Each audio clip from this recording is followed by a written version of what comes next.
बच्चों साले coin is toss one probability of obtaining a head. Coin को हमने बस एक दफ़ा उछाला है और प्रोबेबिलिटी के हेड आएगा इस बात का चांस कितना है। देखो कॉइन में क्या पॉसिबिलिटी हो सकती है, या हेड या टेल। कॉइन के लिए टोटल आउटकम का फार्मूला होता है 2 की पावर n। अगर एक कॉइन है तो 2 की पावर 1 टोटल 2 आउटकम होंगे, यानी नीचे तो हमेशा आएगा 2। अब हेड आने का चांस कितना है, साफ दिखता है वन है, तो आंसर हो जाएगा 1/2। फिर कह रहे हैं coin is toss one probability of obtaining no head. अब नो हेड का चांस भी देखा जाए तो यही है 1/2। नो हेड का होगा जब टेल आएगा, तो इसका आंसर भी हो जाएगा 1/2। फिर कह रहे हैं coin is toss one probability of obtaining a tail. Total 2 chances में से टेल आने का चांस कितना है 1, तो ये भी 1/2 हो जाएगा। Coin is toss one probability of obtaining no tail, तो टोटल आउटकम 2 है, नो टेल का पाएगी, जाहिर है जब हेड आएगा तो इसका चांस भी 1/2। Coin is toss one probability of obtaining a head and tail. अब देखो ये बड़ी है बात है, हेड आने का चांस भी है, टेल आने का चांस भी है, तो लाजिम बात है या तो हेड आएगा या टेल आएगा 2/2 या नहीं 1। प्रोबेबिलिटी 1 होने का लेवल की चीज़ 100%। भाई देखो ना, अगर हम कोई उछालते हैं या तो हेड आएगा टेल आएगा, शोरे मूवी तो नहीं कि सिक्का खड़ा हो जाए, तो ऑब्वियस सी बात है। अगर हाँ ये सवाल होता कि नो हेड नो टेल, तो ऑफ कोर्स उसका चांस कितना होता 0/2 यानी कि 0। इस तरह अगर 2 कॉइन्स हो तो पहले तो बात देखोगे 2 की पावर n, टोटल आउटकम 2 का स्क्वायर यानी कि 4 होते हैं। तो आराम से हम करेंगे प्रोबेबिलिटी के टॉपिक को भाई।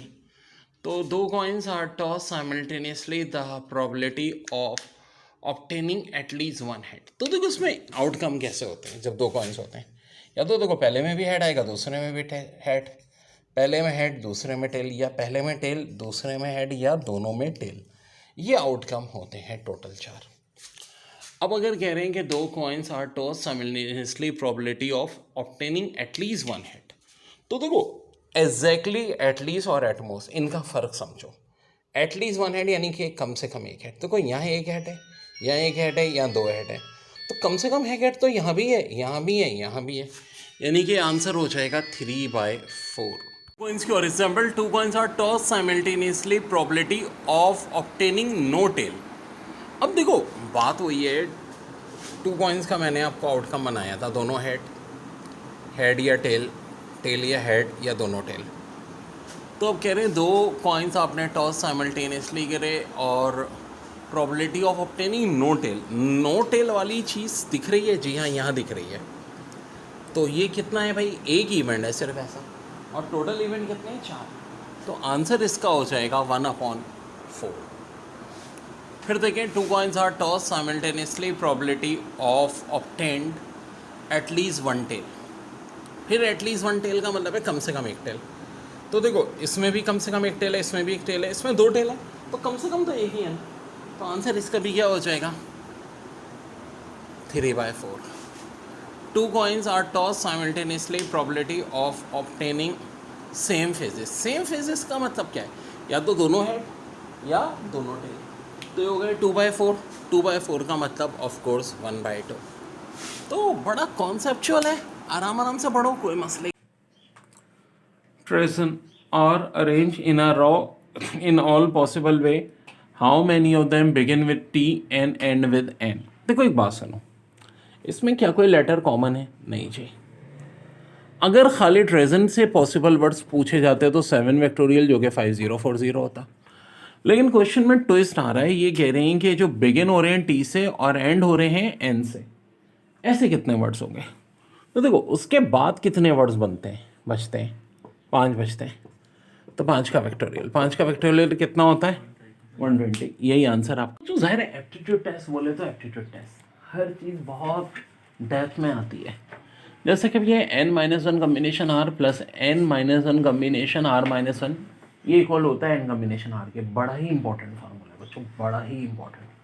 अब इस फार्मूले पे सवाल भरे हुए हैं पास पेपर में, जैसा कि दिया था 7 कम्बिनेशन 4 प्लस 7 कम्बिनेशन 3, और बहुत सारे ऑप्शन थे जिनमें से एक ऑप्शन था 8 कम्बिनेशन 4, ठीक है, और भी थे लाइक 9 कम्बिनेशन 2, 9 कम्बिनेशन 3।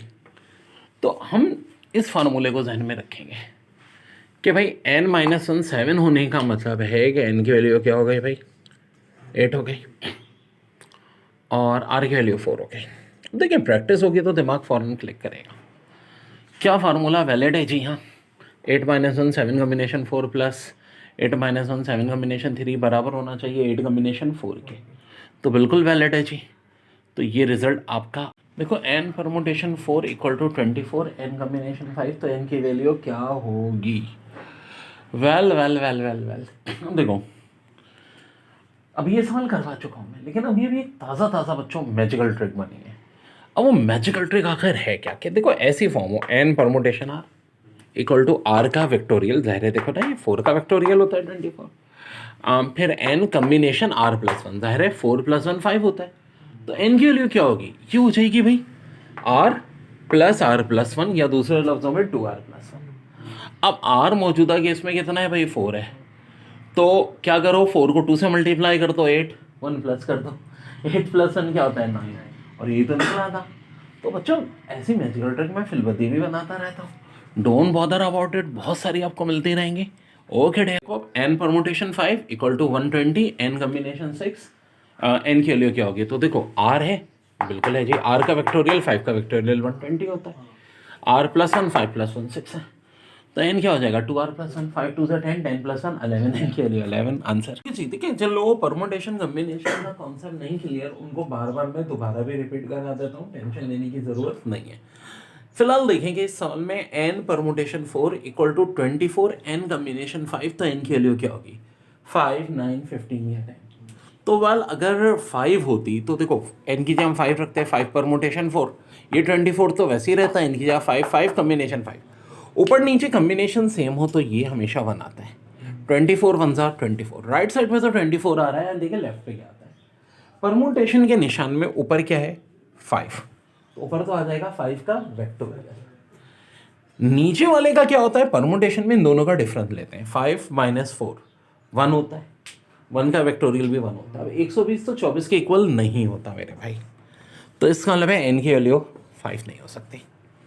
अब अगली क्या दी हुई है 9, चलो अगर हम n की जगह 9 पुट करते हैं तो 9 परमुटेशन 4, परमुटेशन का मतलब फिर वही बात 9 का वेक्टोरियल ऊपर, नीचे 9 - 4 का वेक्टोरियल जो कि ऑफ कोर्स 5 वेक्टोरियल होगा।